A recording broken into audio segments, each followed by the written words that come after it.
దేవుడు ఒకే దేవుడు, సృష్టికర్త ఒక్కరే.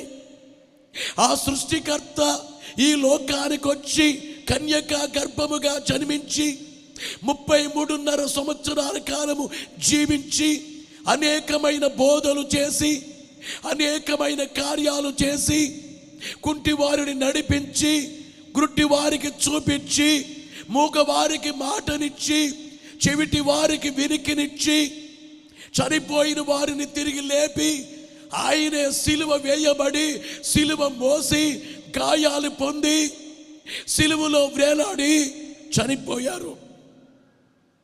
యేసు ప్రభు మనిషి కాదు, దేవుడు. నేను ఎప్పుడూ చెబుతాను, దేవుడైతే అందరికీ దేవుడే. దేవుడు కాకపోతే ఎవరికి దేవుడు కాదు. ఒకడు దేవుడు, నరుడునై ఒప్పినవాడు. నరుడైన పాపమంటని నరుడెవండు. దేవుడికి ఏముండకూడదు? పాపం ఉండకూడదు. ఇలా చూడండి, యేసు ప్రభు యొక్క జన్మము నుండి ఆయన మరణము వరకు, తిరిగి లేచిన మొదలుకొని ఆరోహణము వరకు చూడండి, యేసు క్రీస్తు ప్రభులో ఆవగింజంత పాపము కూడా కనబడని పరిశుద్ధుడు, ఏకైక పరిశుద్ధుడు యేసు క్రీస్తే.